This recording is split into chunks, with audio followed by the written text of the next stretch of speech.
কেউ কি গেস করতে পারবেন যে কি রান্না করব? এগুলা কি দিলাম কড়াইতে, বুঝতে পারছেন না তাই তো? দাঁড়ান বুঝিয়ে বলছি। পেঁয়াজ, কাঁচামরিচ, রসুন এগুলাকে ভালো মতো পাটার মধ্যে থেতো করে নিয়েছি, পুরোপুরি মিক্স করে নিয়ে হালকা থেতো করে নিয়েছি।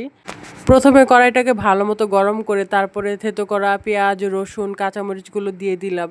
দিয়ে এখন ভালো মতো নাড়াচাড়া করে নিব। তো এইখান থেকে আর কি, যেহেতু পেঁয়াজ একটু পানি ছেড়ে দিছিল, তো পানিটা ভালো মতো টানিয়ে নিচ্ছিলাম। আমরা কখনো সচরাচর কাঁচা মাছ রান্না করে খাইনি, তবে ইউটিউবে একটা ভিডিওর মধ্যে দেখেছিলাম যে তারা সবসময় কাঁচা মাছ এভাবে এরকম থেতো করা মশলার সাথে দিয়ে রান্না করে। তো দেখে খুব ইচ্ছে করছিল, তো একদিন ট্রাই করেছিলাম, অনেক মজা হয়েছে।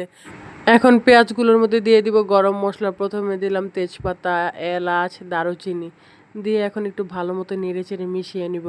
আগেই দেওয়া উচিত ছিল কিন্তু ভুলে গেছিলাম, এই জন্য এখন দিয়ে দিলাম। তো এখন দিয়ে দিব আদা বাটা। যেহেতু পাঙ্গাস মাছ রান্না করছিলাম, আমি পাঙ্গাস মাছটা একবারে সকল মশলা দিয়েই রান্না করি। কারণ ঢাকা শহর তো আর ওইরকম নদীর পাঙ্গাস পাওয়া যায় না, সবই তো চাষের, এগুলোতে একটা গন্ধও থাকে। এজন্য আর কি আমি সকল মশলা দিয়ে রান্নাটা করি। তারপরে পানি দিয়ে হলুদের গুঁড়া, মরিচের গুঁড়া, লবণ, ধনিয়ার গুঁড়া, জিরের গুঁড়া, একটু গরম মশলা দিয়ে ভালো মতো কষিয়ে নিব এখন। গুঁড়া মরিচের গুঁড়াটা একটু কমই দিছিলাম, কারণ হচ্ছে কাঁচা মরিচের সাথে বোম্বাই মরিচ একটু বেটে দিয়েছিলাম। এজন্য যদি ঝাল হয়ে যায় এই ভয়ে আর কি অল্প অল্পই দিছি। যখন মশলাটা কষে যাব, উপরে তেল ভেসে আসবে, তখন এই পাঙ্গাস মাছগুলো দিয়ে দিলাম উপরে। তো এখন দিয়ে নাড়াচাড়া করে ভালো মতো মিশিয়ে নিব, যাতে মশলাগুলো মাছের ভিতর ঢুকে যায়। তো কারা কারা আছেন যারা এইভাবে কাঁচা মাছ রান্না করে খেয়েছেন, অবশ্যই কমেন্টে জানিয়ে যাবেন। আমরা আগে কখনোই খেতাম না, আমি পছন্দই করতাম না যে কাঁচা মাছ কিভাবে খায় ভাই, মানে একটা আনইজি ফিল করতাম। তো এভাবে রান্না করে খাওয়ার পরে আর কি আমার ধারণায় বদলে গেল।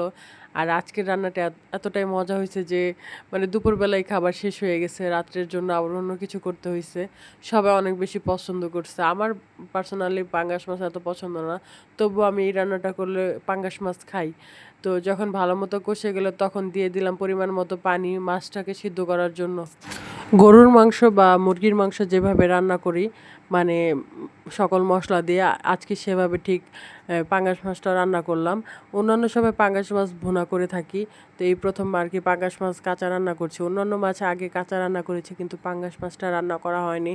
তো ভয়ে ভয়ে রান্নাটা করতেছিলাম যে কী রকম না কীরকম হয়।